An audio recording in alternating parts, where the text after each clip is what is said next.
कि last year AR बहुत था, सो इस बार CR होगा नहीं होगा. Do not go in with that attitude. अभी तक जो आप प्रिपरेशन करते हैं, you must trust that preparation, you must trust your teachers, your mentors.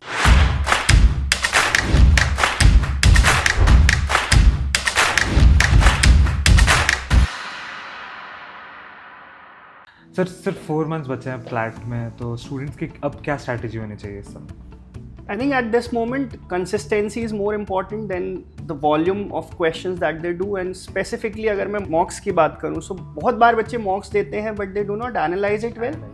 So mock analysis is something that they must focus on. They must keep an error log. वहाँ पे error log में वो लिखें कि mock 1 to mock 2 में उन्होंने क्या गलतियाँ करी, and they must try and improve that moving on to the next mocks. I think that is the best way of going about things in the last 4 months.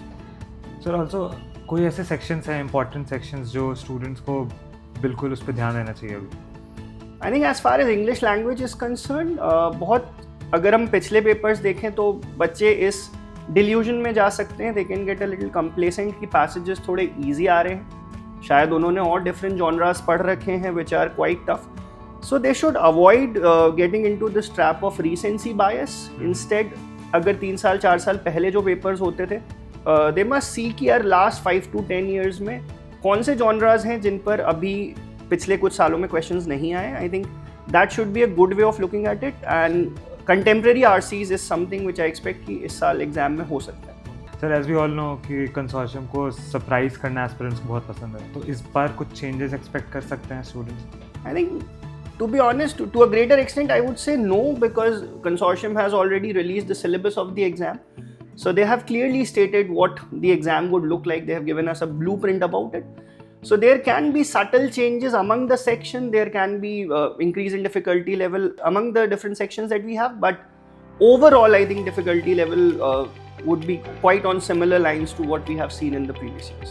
Last year जैसे AR और CR को replace कर दिया जाएगा था CLAT में, और सब कोई एक्सपेक्ट करते हैं कि CR ही आएगा. Yes, because CR and AR, see, it's quite a tricky thing because again syllabus का part दोनों है, so you cannot, as I use the word recency bias, you cannot be biased on the fact कि last year AR बहुत था, so इस बार CR होगा नहीं होगा. Do not go in with that attitude. You should be prepared कि अगर AR आता है so you must be prepared for that, and अगर CR आता है तो उसके लिए भी आप equally prepared हो. क्योंकि कंसोर्शियम को सरप्राइज करना बहुत पसंद है. I think surprise has to be there in the exam. Exactly, because yeah. अगर surprise नहीं होगा so it becomes quite monotonous and it becomes quite easy for students as well.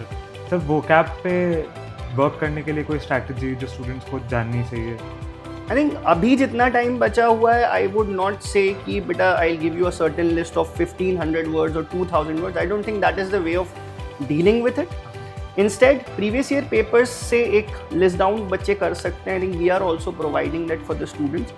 So उस list में they must see and they must not just learn the meanings of the words. क्योंकि CLAT exam में direct meanings कभी नहीं होते हैं. So there are context based questions. तो कभी भी आप पढ़ते हो, कभी भी आप न्यूज़पेपर पढ़ रहे हो, always read the context, always try to understand the context, जिस context में वो particular word use हुआ. I think that should be a good way of dealing with it.